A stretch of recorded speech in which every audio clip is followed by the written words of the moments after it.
Hola, bienvenidos. Mi nombre es José Manuel López García. Conocimiento científico. En este vídeo ofrezco algunas explicaciones básicas sobre lo que es el conocimiento de la ciencia. A veces se oye esta expresión, esto está científicamente probado, y eso da una idea de que esa cuestión está objetiva y rigurosamente comprobada. Por lo tanto, diríamos que conocimiento científico supone una objetivación, supone una evidencia, y por lo tanto es un conocimiento que no puede ser objeto de duda o de discusión mientras está vigente ese conocimiento. Si surgen nuevas teorías o nuevos descubrimientos, pueden alterar esa objetividad, o puede haber como algo necesario un cambio de paradigma científico, un cambio de teoría científica, etcétera. Pero en principio la ciencia aspira claramente a ser objetiva, a ser rigurosa, a ser precisa, a ser algo experimentable, cuantificable, repetible, reproducible, etcétera. La ciencia en la antigüedad, diríamos, estaba unida o integrada con la filosofía. En los tiempos de Aristóteles, de Platón, de Pitágoras, etcétera, ciencia y filosofía eran casi indistinguibles porque formaban parte de un mismo campo de conocimiento, de una misma actitud ante el conocimiento.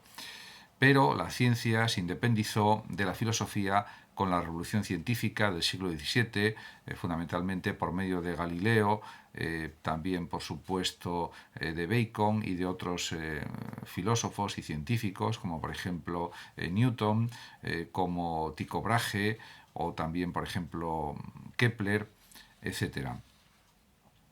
Podemos decir que la ciencia y la filosofía surgieron de una actitud crítica e investigadora frente a la realidad. Eso ya en la antigüedad, hace unos 2600 años, con los filósofos y científicos presocráticos como Tales de Mileto, por ejemplo, y otros. En un principio, como ya comenté anteriormente, ciencia y filosofía eran claramente indistinguibles.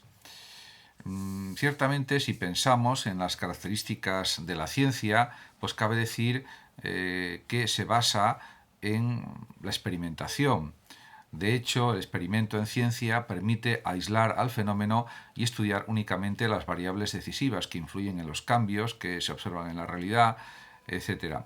De hecho, uno de los primeros científicos que utilizaron instrumentos técnicos o tecnológicos fue Galileo Galilei, que construyó varios telescopios y se dedicó a observar la naturaleza, a observar la Luna, Júpiter, etcétera.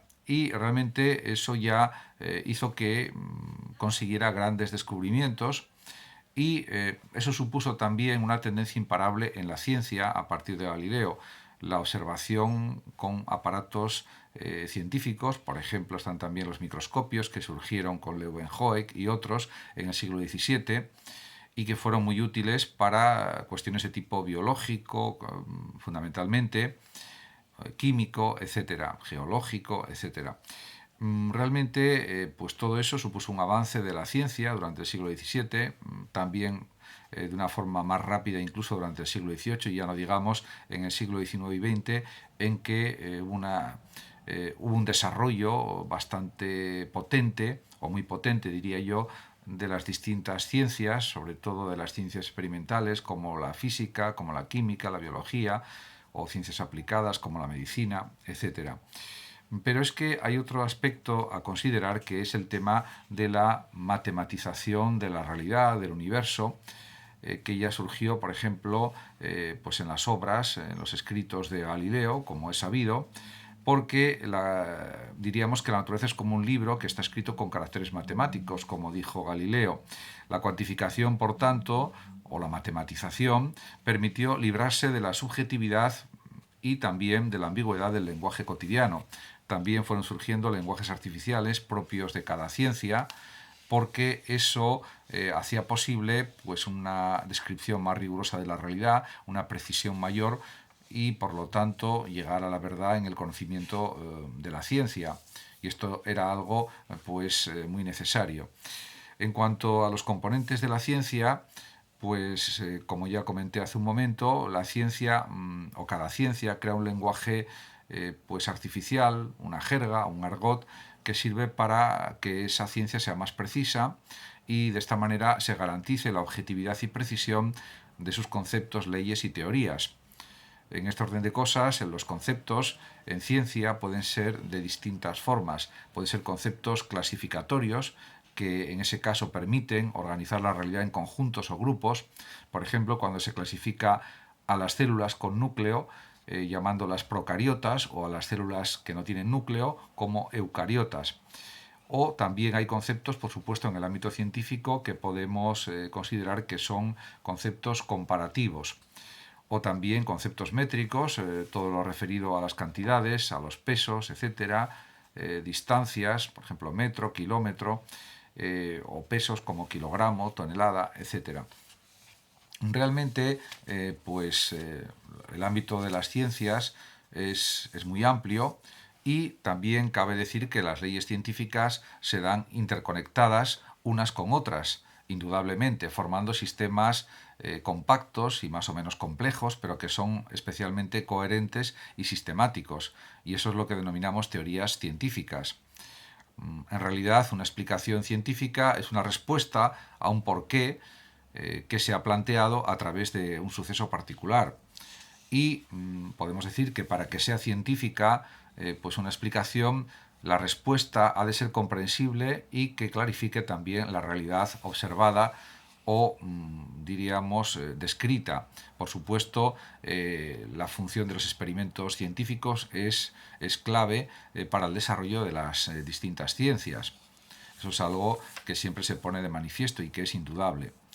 En relación con la clasificación de las ciencias, diríamos que la más conocida, yo creo que la más adecuada, es la que las diferencia entre ciencias formales, como son por ejemplo la lógica y las matemáticas, que se distinguen de otro tipo de ciencias porque son realmente relaciones entre símbolos y no se ocupan de hechos, sino que se ocupan de símbolos, como ya dije, y además de buscar la coherencia interna de ese sistema de símbolos o de esos sistemas simbólicos. Por eso la lógica matemática también se denomina lógica formal o lógica simbólica. Y diríamos que las matemáticas tienen su base en la lógica, es el núcleo de las matemáticas en principio. En cuanto a otro tipo de ciencias, pues puede hablarse de las ciencias empíricas, sabiendo que empírico significa relativo a la experiencia, y en este tipo de ciencias, pues las afirmaciones han de ser comprobables recurriendo a la experiencia o a experimentos. Por tanto, podemos decir que las ciencias empíricas naturales son la física, fundamentalmente, que es una ciencia dura, como la matemática, la química, la biología, la medicina, que es también una ciencia aplicada, y luego está pues otro tipo de ciencias, están otro tipo de ciencias como son las sociales o humanas, como por ejemplo la sociología, la historia, la psicología, la filosofía, etcétera, que no usan un método experimental en principio de una manera tan rigurosa, tan estricta como por ejemplo la química o la biología o la física, pero que también buscan la verdad, buscan un conocimiento seguro, fiable, coherente, racional, etcétera. Muchísimas gracias a todos por su atención y hasta mi próximo vídeo. Saludos como siempre a los oyentes de Radio Sofando de México, y por último decir que el que lo desee puede compartir estos vídeos en sus redes sociales, darle like o suscribirse a mi canal de YouTube. Hasta siempre.